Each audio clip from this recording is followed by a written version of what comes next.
Bonjour à tous, cette vidéo est la deuxième d'une série de vidéos de cours traitant le chapitre sur les nombres réels en classe de seconde. À présent, dans votre cahier, à la suite de ce qui est écrit précédemment, vous pouvez écrire grand 2 en rouge, intervalle de R, encadrement décimal à 10 puissance moins n près. Suivi juste en dessous de petit a en vert, intervalle de R. Mettez la vidéo en pause, puis reprenez une fois que c'est noté. Alors, je vous rappelle aussi de ne pas oublier de souligner tous ces titres-là. On continue donc avec intervalle de R. Définition. Soit a et b deux nombres réels tels que a soit strictement plus petit que b. L'ensemble des nombres réels x tels que x soit compris entre a et b. Alors ici j'ai dit x compris entre a et b, on aurait pu aussi lire a inférieur ou égal à x inférieur ou égal à b, mais en fait ce qu'il faut retenir c'est que x il est compris au sens large, parce que c'est marqué inférieur ou égal, entre a et b. Eh bien, tous ces nombres là compris entre a et b, on appelle ça en fait cet ensemble là l'intervalle AB. Vous remarquerez qu'ici j'écris des crochets et que les deux crochets ont une orientation bien particulière puisque le premier à gauche là il est orienté vers A et le second ici vers B. Ça vient du fait qu'on a des intervalles, on a deux inégalités ici qui sont larges. Par exemple, si on prend l'intervalle 0, 2, l'ensemble de tous les nombres compris entre 0 et 2, avec 0 et 2 inclus, c'est cet intervalle là que j'ai représenté ici, vous voyez, avec le crochet orienté vers l'intérieur. Autre définition, l'ensemble des nombres réels x tels que a soit strictement plus petit que x, ou bien on peut dire aussi que x est strictement plus grand que a, c'est l'intervalle a plus l'infini. Donc ici, c'est tous les nombres x plus grands strictement que a. Donc à droite de a si vous préférez. Par exemple, si on prend l'intervalle 0 plus l'infini, le voici là, je l'ai représenté, que j'écris comme ceci, donc c'est avec les crochets intervalle 0 plus l'infini, c'est tous les nombres strictement plus grands que 0. Mettez la vidéo en pause, puis reprenez une fois que c'est noté. Alors, avant de continuer le cours, il se trouve qu'il y a plein d'autres intervalles qu'on pourrait définir. Alors, il y en a même, on pourrait écrire même 8 définitions comme ceci. On va pas toutes les faire. Moi, j'ai prévu de vous donner justement une feuille pour vous les résumer tous. Mais voici par exemple les intervalles principaux qu'on étudiera en classe de seconde. Donc là, on a le premier qui est ici, l'intervalle 0,2 par exemple, hein, l'ensemble de tous les nombres x compris entre a et b au sens large. Mais on pourrait tout à fait définir l'intervalle 0,2. Alors cette fois-ci avec un crochet. Regardez, le premier crochet est orienté dans l'autre sens. Et là, on dira que 0 il est exclu. Au niveau des inégalités, ça s'écrit comme ceci, ça s'écrit a strictement plus petit que x, avec x inférieur ou égal à b. Donc vous remarquerez une chose, c'est que quand on a une inégalité du style inférieur ou égal, le crochet en fait il se tourne vers l'intérieur là, de l'intervalle, alors que quand l'inégalité est stricte, là le crochet il est orienté dans l'autre sens. Par exemple, ici là j'ai écrit a strictement plus petit que x, strictement plus petit que b, donc c'est tous les nombres x compris entre a et b, mais a et b exclus. Donc avec a et b exclus, les crochets sont orientés dans ce sens-là, alors que dans le premier exemple, les crochets là, ils sont orientés dans l'autre sens parce que 0 et 2 sont inclus. Alors de même, on a par exemple l'intervalle moins l'infini 2, là 2 est inclus. On a aussi l'intervalle moins l'infini 2 avec 2 exclus, le crochet, regardez dans quel sens il est mis. Donc ici, comme on sait qu'ils sont inclus ou exclus, en fait, il faut regarder par rapport à l'inégalité. Ici, j'écris x inférieur ou égal à b, donc ça veut dire que x est inférieur ou égal à 2. Et là, c'est x strictement plus petit que b, x strictement plus petit que 2. Et ainsi de suite pour le reste. Donc je suppose que vous avez noté le contenu de cette page-là. On passe à la suivante. Donc remarque, comme je viens de le dire, on peut définir de la même façon les intervalles. Donc l'intervalle AB, l'intervalle AB comme ceci, donc avec A et B exclus. Là c'est A exclu, B inclus. Là c'est A inclus, B exclu. On a l'intervalle A plus l'infini avec A inclus. On a l'intervalle moins l'infini B avec B inclus. Et là c'est moins l'infini B avec B exclu. On dira d'ailleurs que l'intervalle AB, comme ceci, avec A inclus et B exclu, il est ouvert en A. Quand on exclut A, on dit qu'il est ouvert en A. Et il est fermé en B.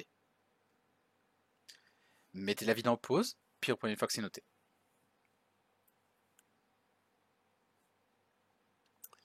Définition. Donc en rouge, comme toujours, vous mettez un S. Réunion et intersection d'intervalles. On va parler de ce que c'est que la réunion et l'intersection d'intervalles. L'ensemble des réels x appartenant à I et à J se note I inter J. Cet ensemble s'appelle l'intersection de I et J. L'ensemble des réels x appartenant à I ou J, donc regardez cette fois-ci le mot là que j'ai choisi, là il y avait et, là il y a OU cette fois-ci, se note I union J. Cet ensemble s'appelle la réunion, on dit aussi l'union de I et de J. Alors, remarque, on va essayer un petit peu d'expliquer, d'expliciter ces deux mots-là, et OU. Ils ont quand même deux sens bien distincts, il va falloir faire attention à ne pas les confondre. Alors, ce qu'il faut savoir, c'est qu'en mathématiques, le OU, il n'a pas exactement le même sens qu'en français. Quand par exemple en français vous vous exprimez et que vous dites la porte elle est ouverte ou fermée, il y a un sens exclusif là. Elle est soit ouverte, soit fermée. En mathématiques, c'est pas exactement pareil. En mathématiques, le ou il a un sens qui n'est pas exclusif.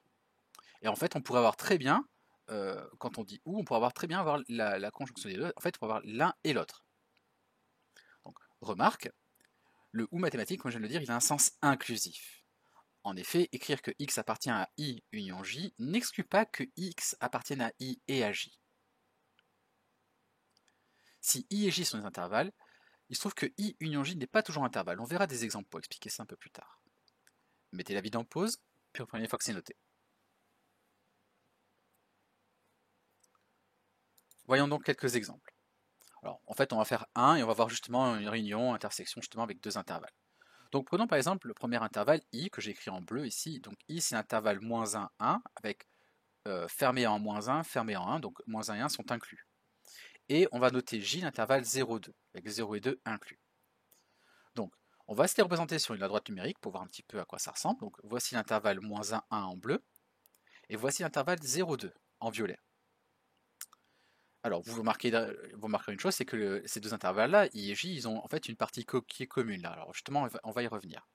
Déjà, là, en rouge, c'est ce que je suis en train de représenter, c'est la partie commune là. Ben ça, c'est ce qu'on appelle l'intersection. Autrement dit, I inter J, c'est l'intervalle 0,2. Et I union J, par contre, ben quand on réunit les deux intervalles, donc c'est tout ça, c'est tout l'intervalle en fait ici, c'est tout cet ensemble en vert, c'est pas forcément l'intervalle, mais là ça fait bien l'intervalle. L'intervalle en vert que j'ai représenté là, c'est I union J. Vous remarquerez une chose, c'est que I inter J, ben, c'est un intervalle qui est plus petit que chacun des deux intervalles I et J, alors que I union J, vous remarquez qu'il est beaucoup plus grand que chacun des deux autres intervalles. C'est un ensemble qui est plus grand. Ben oui, parce qu'en fait, on a réuni les deux. Remarque, I inter J, c'est la partie coloriée par les deux couleurs à la fois. Donc ici, le rouge, en fait, il avait initialement du bleu et du violet. Il y avait les deux. Donc ça, c'est justement, c'est ce qui permet de caractériser l'intersection. Par contre, pour I union J, c'est celle qui est coloriée par au moins une couleur.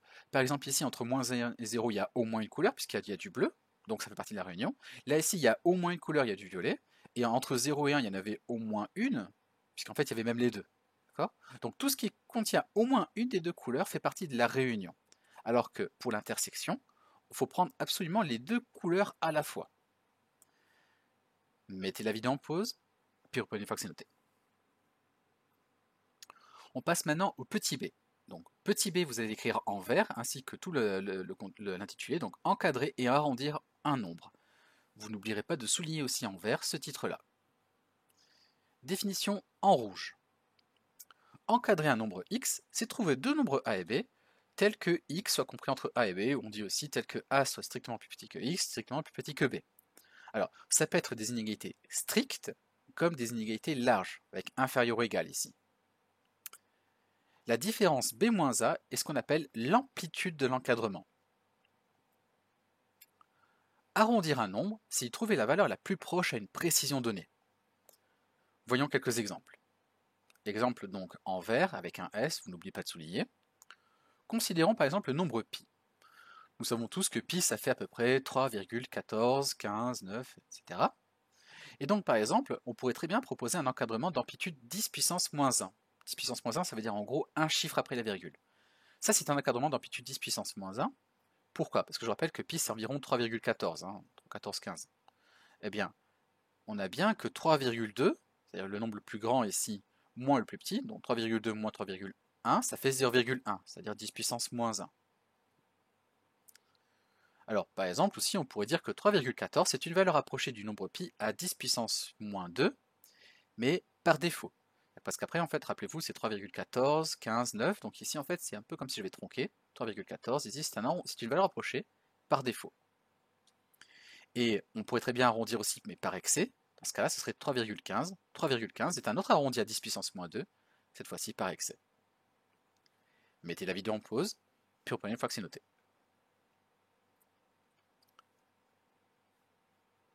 On passe au petit c, en vert, n'oubliez pas de souligner aussi en vert, inégalité et inéquation. On va rappeler un petit peu ce que c'est qu'une inégalité, une inéquation, on va même voir un exemple de résolution d'inéquation. Donc en rouge, vous écrivez définition. Une inéquation d'inconnu x, c'est une inégalité qui est vraie pour certaines valeurs de x et fausse pour d'autres. Et résoudre dans R une inéquation d'inconnu x, c'est trouver l'ensemble de ses solutions, c'est-à-dire l'ensemble des nombres réels x pour lesquels l'égalité est vraie. On dira d'ailleurs que deux inéquations sont équivalentes quand elles ont les mêmes solutions. Mettez la vidéo en pause, puis reprenez une fois que c'est noté. Alors, on va voir un certain nombre de règles justement qui permettent de se ramener à des inéquations dites équivalentes, ou même des équations aussi d'ailleurs, ça marche aussi, pour certaines d'entre elles en tout cas. Donc, les manipulations algébriques suivantes transforment une inéquation en une autre inéquation équivalente. On peut par exemple ajouter ou soustraire un même nombre aux deux membres de l'inéquation. On peut très bien multiplier ou diviser les deux nombres d'une équation, mais attention, par un nombre positif non nul. On peut aussi multiplier ou diviser les deux membres d'une équation par un nombre négatif non nul, à condition de changer le sens de l'inégalité. Et enfin, on peut développer, factoriser et réduire les membres de l'inéquation. On va voir un exemple tout de suite après ça. Mettez la vidéo en pause, puis reprenez une fois que c'est noté. Voyons un petit exercice. Je vous propose de résoudre dans R l'inéquation suivante. 2x moins 3 inférieur ou égal à 5x plus 1. Avant de vous donner la solution, je vous propose de mettre la vidéo en pause et de chercher par vous-même. Voilà, donc je suppose que vous avez un petit peu cherché, que vous avez peut-être même trouvé l'ensemble des solutions, on dit bien l'ensemble des solutions, de cette inéquation-là. Alors c'est parti pour la résolution. Déjà, je vais commencer par recopier l'inéquation de départ. On a 2x moins 3 inférieur ou égal à 5x plus 1. Alors, on peut très bien faire la chose suivante, on va essayer de faire comme pour les équations, c'est-à-dire de faire basculer tous les nombres, toutes les expressions qui contiennent x d'un côté, et les nombres à droite. Donc ceci équivaut à quoi? Ça équivaut à 2x moins 5x moins 3 inférieur ou égal à 5x moins 5x plus 1. Ici, qu'est-ce que j'ai fait? J'ai tout simplement soustrait 5x aux deux membres de l'inéquation. Ça, c'est ce qu'on appelle le membre de gauche, et ça, c'est le membre de droite. Vous remarquerez aussi l'emploi d'un symbole ici. Ce symbole qui est ici veut dire en fait équivalent, équivaut. Les deux inéquations qui sont ici sont équivalentes. Donc, si on continue un peu les calculs, 2x moins 5x, ça nous fait du moins 3x. Et 5x moins 5x, en fait, ça fait 0. 0 plus 1, ça fait 1. Donc ici, j'ai plus de x du côté droit de l'inéquation. Ensuite, on continue. Là, cette fois-ci, je vais ajouter 3 à gauche et à droite. Pourquoi? Parce qu'ici, j'ai moins 3. Le contraire de la soustraction par 3, c'est l'addition, en fait. Donc ici, je fais moins 3 plus 3, ça va bien donner des 0, et 1 plus 3, ça va donner 4. Donc, comme je l'ai dit, on ajoute 3 aux deux membres. Et donc, ceci nous ramène à l'inéquation équivalente suivante, moins 3x plus petit ou égal à 4. Vous voyez que là, déjà, on a quelque chose d'un peu plus simple par rapport à ce qu'on avait au départ.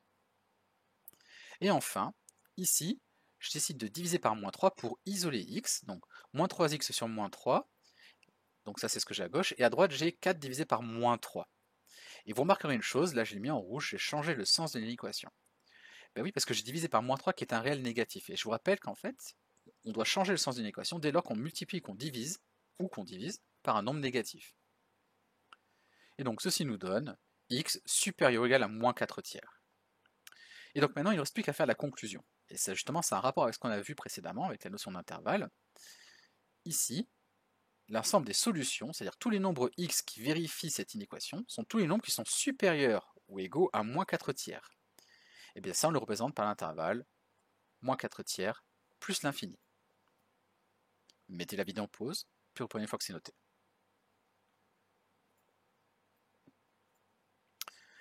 Voilà, cette deuxième vidéo, est à présent terminée.